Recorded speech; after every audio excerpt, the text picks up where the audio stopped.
Hi hello ನಮಸ್ಕಾರ. ಭುವನಗಿರಿ ಭುವನೇಶ್ವರಿ ಚಾನಲ್ಗೆ ತಮ್ಮೆಲ್ಲರಿಗೂ ಆತ್ಮೀಯವಾದಂಥ ಸುಸ್ವಾಗತ.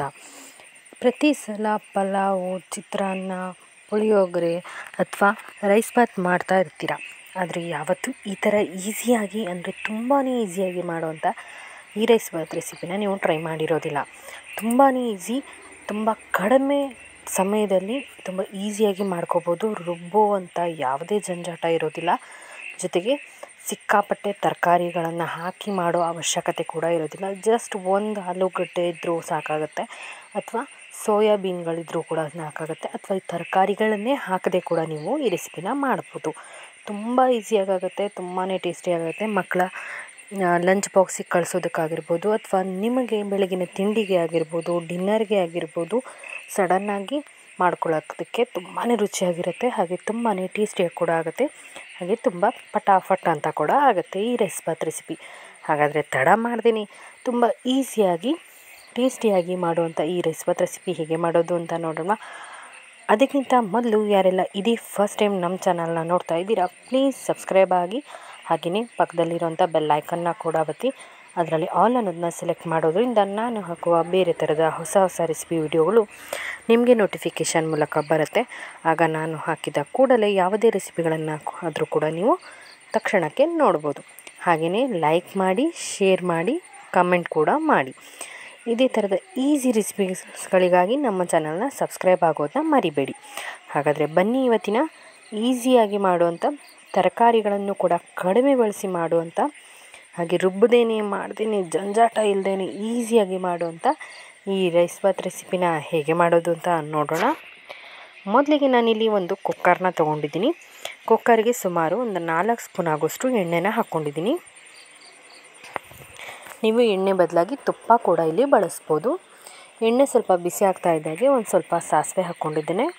ಹಾಗೆ ಕಡಲೆಬೇಳೆನ ಒಂದು ಸ್ವಲ್ಪ ಹಾಕ್ಕೊಂಡಿದ್ದೀನಿ. ನಿಮಗೆ ಟೈಮ್ ಇತ್ತು ಅಂದರೆ ಬಟಾಣಿಗಳನ್ನು ನೆನೆಸಿ ಹಾಕ್ಕೋಬೋದು. ಅಂದರೆ ಹಸಿ ಬಟಾಣಿ ಇದ್ದರೆ ಅದನ್ನೇ ಹಾಕ್ಕೋಬೋದು, ಅಥವಾ ರಾತ್ರಿ ನೆನೆಸಿಟ್ಟಿರುವಂಥ ಬಟಾಣಿಗಳನ್ನು ಕೂಡ ನೀವು ಇದಕ್ಕೆ ಯೂಸ್ ಮಾಡ್ಬೋದು. ಹಾಗೆಯೇ ಶುಂಠಿ ಬೆಳ್ಳುಳ್ಳಿನ ಜಜ್ಜಿಬಿಟ್ಟು ಹಾಕ್ಕೊಂಡಿದ್ದೀನಿ. ಪೇಸ್ಟ್ ಇದ್ದರೆ ನೀವು ಪೇಸ್ಟನ್ನೇ ಹಾಕ್ಕೋಬೋದು. ಹಾಗೆ ಸ್ವಲ್ಪ ಕರಿಬೇವಿನ ಸೊಪ್ಪನ್ನು ಹಾಕಿಬಿಟ್ಟು ಹುರ್ಕೋತಾ ಇದ್ದೀನಿ. ಕರಿಬೇವಿನ ಸೊಪ್ಪನ್ನು ಕೂಡ ಹಾಕಿ ಚೆನ್ನಾಗಿ ಫ್ರೈ ಮಾಡ್ಕೊಂಡಿದ್ದೀನಿ. ಚೆನ್ನಾಗಿ ಫ್ರೈ ಆದ ನಂತರ ಮೀಡಿಯಮ್ ಗಾತ್ರದ ಒಂದು ಈರುಳ್ಳಿನ ಸ್ಲೈಸ್ ಥರ ಕಟ್ ಮಾಡಿ ಹಾಕ್ಕೊಂಡಿದ್ದೀನಿ. ನೀವು 1 ಅಥವಾ 2 ಈರುಳ್ಳಿ ಬೇಕಿದ್ದರೂ ಹಾಕ್ಕೋಬೋದು. ಈರುಳ್ಳಿ ಹಾಕಿದ ನಂತರ ಈರುಳ್ಳಿ ಸ್ವಲ್ಪ ಕಲರ್ ಚೇಂಜ್ ಆಗೋವರೆಗೂ ಚೆನ್ನಾಗಿ ಫ್ರೈ ಮಾಡ್ಕೊಳ್ಳಿ. ಈಗ ಈರುಳ್ಳಿ ಸುಮಾರು ಕಲರ್ ಚೇಂಜ್ ಆಗಿದೆ. ಈ ಟೈಮ್ನಲ್ಲಿ ನಾನು ಒಂದು ಆಲೂಗಡ್ಡೆನ ಕಟ್ ಮಾಡಿ ಇಟ್ಕೊಂಡಿದ್ದೆ. ಸಿಪ್ಪೆಗಳನ್ನ ತೆಗೆದು ಕಟ್ ಮಾಡಿ ಇಟ್ಕೊಂಡಿರೋಂಥ ಒಂದು ಆಲೂಗಡ್ಡೆ, ಹಾಗೆ ಒಂದು ಟೊಮೆಟೊನ ಹಾಕ್ಕೊಂಡಿದ್ದೀನಿ. ಆಲೂಗಡ್ಡೆ ಟೊಮೆಟೊ ಎರಡನ್ನೇ ಹಾಕಿದ್ದೀನಿ. ತುಂಬ ಈಸಿಯಾಗಿ ಮಾಡ್ಕೊಳ್ಳೋ ರೆಸಿಪಿ ಅಲ್ವಾ, ಹಾಗಾಗಿ ಒಂದೇ ತರಕಾರಿ ಹಾಕಿರೋದು. ನೀವು ಬೇಕಿದ್ದರೆ ಎಕ್ಸ್ಟ್ರಾ ತರಕಾರಿ ಆ್ಯಡ್ ಮಾಡಬೇಕಂತ ಇಲ್ಲ. ಇದಕ್ಕೆ ಜಸ್ಟ್ ಈರುಳ್ಳಿ ಟೊಮೆಟೊ ಹಾಕಿಬಿಟ್ಟು ಕೂಡ ನೀವು ಮಾಡ್ಕೋಬೋದು, ತರಕಾರಿನೇ ಹಾಕದೇನೆ. ಈಗ ಚೆನ್ನಾಗಿ ಎಲ್ಲವನ್ನು ಫ್ರೈ ಮಾಡ್ಕೊಳ್ಳಿ. ಈಗ ಇದಕ್ಕೆ ಒಂದು ಅರ್ಧ ಸ್ಪೂನು ಅರಿಶಿಣದ ಪುಡಿ, ಹಾಗೆ 2 ಸ್ಪೂನ್ ಆಗೋಷ್ಟು ಅಚ್ಕಾರದ ಪುಡಿ, ಹಾಗೆ 1 ಸ್ಪೂನ್ ಆಗೋಷ್ಟು ಗರಂ ಮಸಾಲ ಪುಡಿಯನ್ನು ನಾನಿಲ್ಲಿ ಹಾಕ್ಕೋತಾ ಇದ್ದೀನಿ. ನೀವು ಹಸಿಮೆಣಸು ಹಾಕಿದರೆ ಅಚ್ಕಾರದ ಪುಡಿನ ಸ್ಕಿಪ್ ಮಾಡ್ಕೋಬೋದು. ಹಸಿಮೆಣಸು ಹಾಕದೇ ಇರೋರು ಅಚ್ಕಾರದ ಪುಡಿನ ಹಾಕ್ಕೋಬೋದು.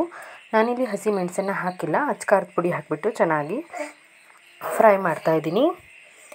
ಇವುಗಳನ್ನು ಚೆನ್ನಾಗಿ ಮಸಾಲೆನ ತರಕಾರಿ, ಈರುಳ್ಳಿ ಹಾಗೂ ಆಲೂಗಡ್ಡೆ ಜೊತೆ ಫ್ರೈ ಮಾಡಿದ ನಂತರ ಬೇಕಾಗುವಷ್ಟು ನೀರನ್ನು ಹಾಕ್ಕೋಬೇಕು.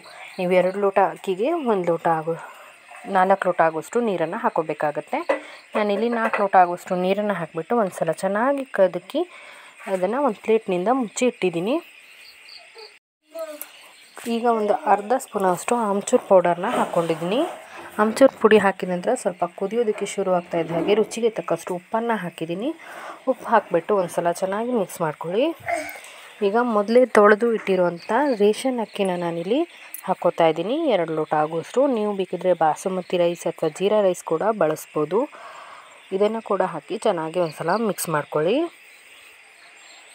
ಮಿಕ್ಸ್ ಮಾಡಿದ ನಂತರ ಕುಕ್ಕರ್ ಮುಚ್ಚಳನ ಮುಚ್ಚಿಬಿಟ್ಟು ಜಸ್ಟ್ 1 ವಿಷಲ್ನ ನೀವು ತಕ್ಕೊಂಡ್ರೆ ಸಾಕಾಗುತ್ತೆ.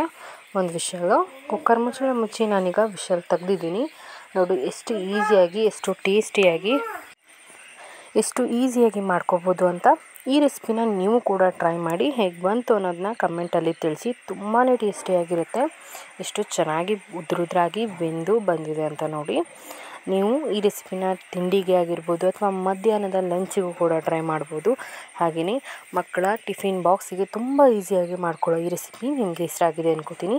ಇಷ್ಟ ಆಗಿದ್ರೆ ಪ್ಲೀಸ್ ಒಂದು ಲೈಕ್ ಮಾಡಿ, ಹಾಗೆಯೇ ಸಬ್ಸ್ಕ್ರೈಬ್ ಆಗಿ, ಹಾಗೆ ಶೇರ್ ಮಾಡೋದನ್ನ ಮರಿಬೇಡಿ. ಇನ್ನೊಂದು ಹೊಸ ಅಡುಗೆ ಜೊತೆ ಮತ್ತೆ ಸಿಗ್ತೀನಿ. ಅಲ್ಲಿವರೆಗೂ keep watching Bhuvanagiri Bhuvaneshwari channel.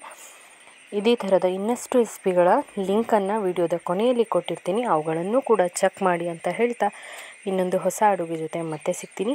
ಅಲ್ಲಿವರೆಗೂ ನಮಸ್ಕಾರ.